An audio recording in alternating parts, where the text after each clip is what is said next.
Hey guys, it's 21 Maxwell here, and welcome to episode 86 of the TNA TW series. You join us now for the big pay-per-view as, of course, TNA No Surrender, where we're going to continue on some storylines, and hopefully, with the show that we bring you here today with the 15 segments, you can have an idea where we're going to go from here and on until lockdown. So a solid 15 segments, 2 pre-show matches. We're booking it in the Izod Centre in East Rutherford, New Jersey, to try and get the tri-state region up. I say that's one place that has, if I just go to the size here, 76 B- pop-in. I'm hoping, with the wrestlers having good importance, in this region, and good popularity in this region, they can get a better rating here, and that has the spillover effect to the likes of the Great Lakes, the Mid-Atlantic, and the various other regions. I say it's a solid card I've put together. One negative note is I did notice, I probably should do this more often, if we just go back to this main screen here, the likes of Harry Smith and Lance Light are both working for New Japan, so the Killer Elite Squad match will not take place until the next episode of Impact Wrestling. But as I say, here comes the pay-per-view, guys. Enjoy it. We'll hopefully get a really good show rating out of it. I'm confident it can do very well. I think it's been built well, storylines have came to this point, and I feel there's a good position we can go to post this event. I feel like a lot of these outcomes and a lot of these angles really kind of push forward where we want to go with this company. So yeah, less than me blabbling on, and enjoy.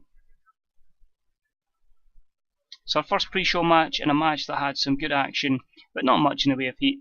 Beth defeats Christina Von Erich in 7:23 by pinfall with a glam slam. A solid 63 rating, which is really good. Beth pulling out a really good match from Christina. Both of them had great chemistry together, and it showed in their performance. Christina is improving her technical skills, and the dirt sheet, only one negative, and that was the length of the match. But overall, a very positive start there with that dark match. Our second one on the pre-show, and about it featured great action and average heat. Davey Richards and Jeff Hardy defeated James Storm and Bobby Lashley in 8:47 when Jeff Hardy defeated Bobby Lashley by pinfall with a Swanton bomb. Idea of this match was really just to get Jeff some overness, some momentum, try and give him one final push before we probably get rid of him. But a good match here, 66 C+, gives them something to do, and you're improving the flying skills of James Storm and the performance skills of Jeff Hardy. Now it's time for the main show. No pyro or that, straight into some exciting TNA action. And about it featured some great action, but not much in the way of heat. Soldier Ant defeats Ricochet and AR Fox in 10:04 when Soldier Ant defeated AR Fox by pinfall. Soldier Ant wins the TNA XDivision Championship. Only a 54 C- here. The decision was made to take the title off of Ricochet to give him a chance to go right up the card. Let's push him on to bigger and better things. The matches against CM Punk certainly impressed me, and I want to push him up the card, so he didn't take the pinfall here. Soldier Ant will be the guy at the X Division for the foreseeable future until we see who else can come in and rival that crown. But I'm happy with that, and it done its job there. Next up, Steve Austin announces that Austin Aries has been fired from the company. Turns out I still had Austin Aries under contract until another 2 or 3 days, but it made for an angle, made for good television, and a cheap 74 B- rating there.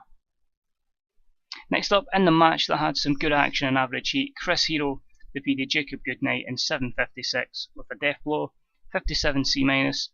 Just really a match to continue to get Chris Hero over. Jacob Goodnight jobbing out. So where we go next with Chris Hero, I'm unsure, but this one I'm definitely going to look to and see where we can position him in the card. In a match that had some good action, but not much in the way of heat, Crime Time defeat the VIP list in 9:11 when Shad Gaspard defeats Showtime by pinfall, illegally using the ropes for leverage. This was an interesting one because obviously both Showtime and MVP were refusing to do the job.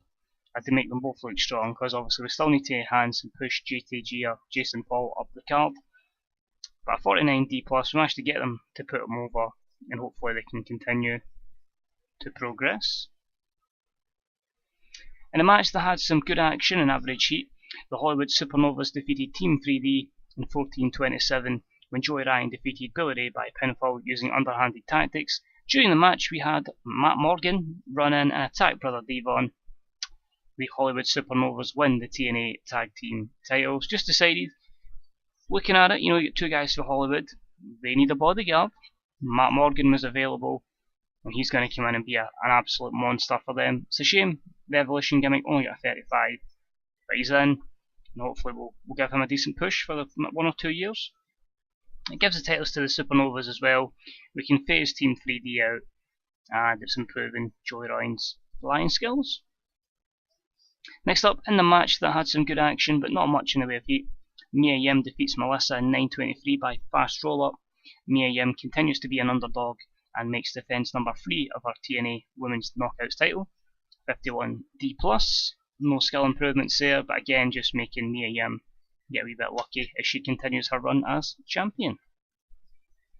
Then have Ethan Carter III backstage warming up, getting ready for his big match against Samoa Joe, where he's going to try and provide another upset. That's a 69C+. The match itself was only a 68C+, but in a match that featured great action and average heat, EC3 defeated Samoa Joe in 15:07 by pinfall with a quick roll-up.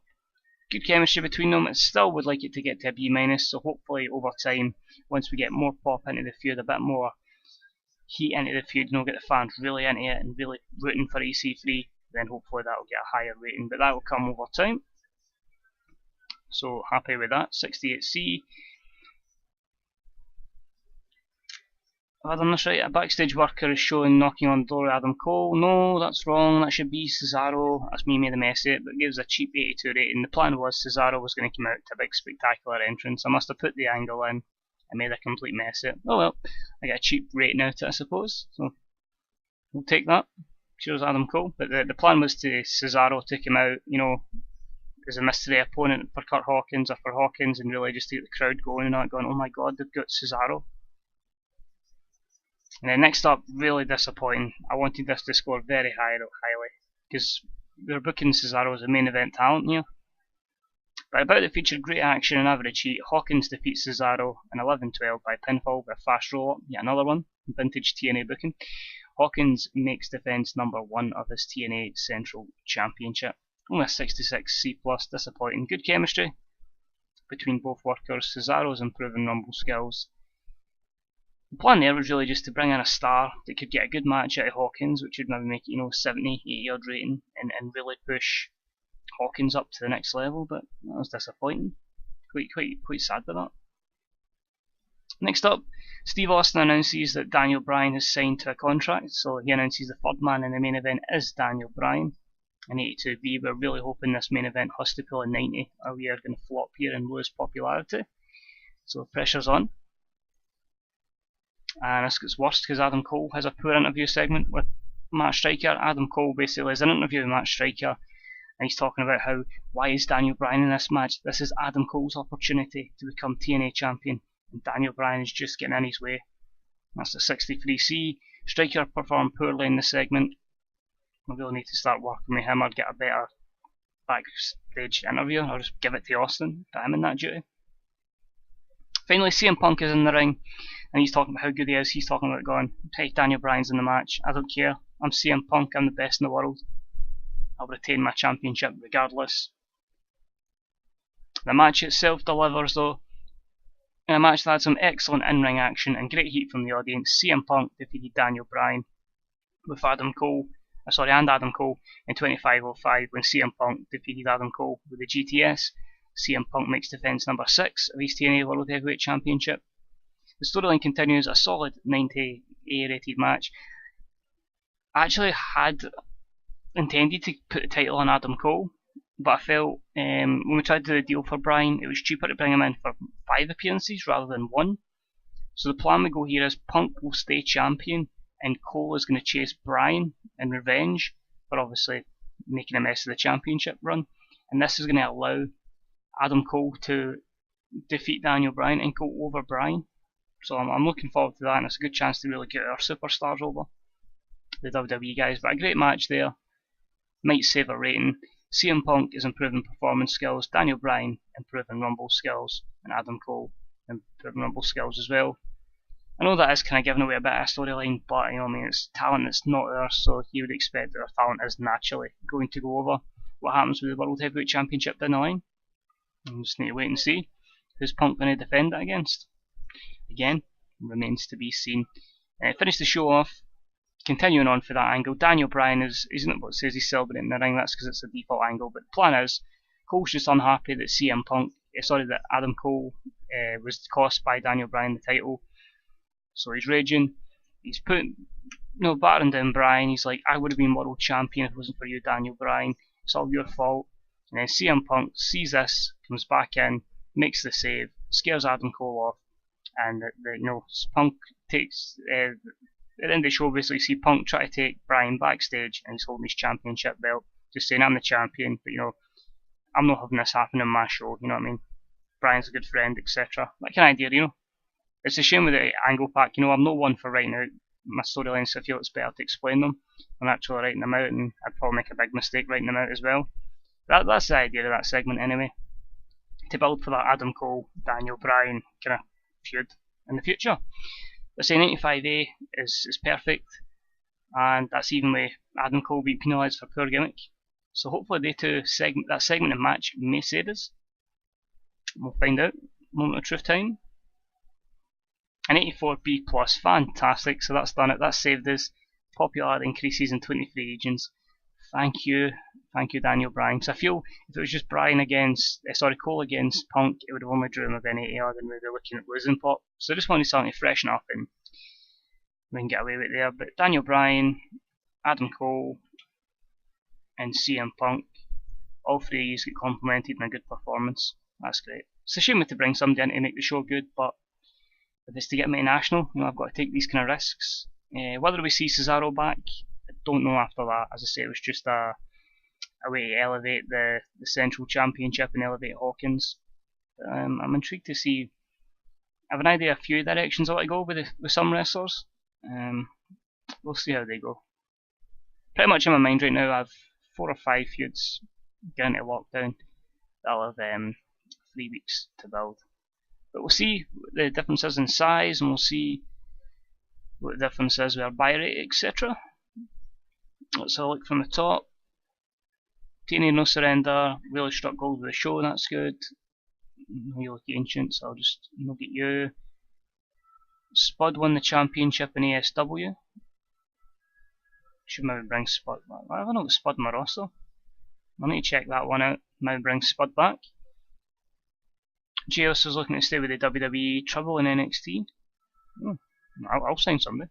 If you're happy, give me Enzo Amore, the way he improves in this game. 100%. But anyway, let's have a wee quick look. Churmiel and Melissa leaves AEW, that's fine.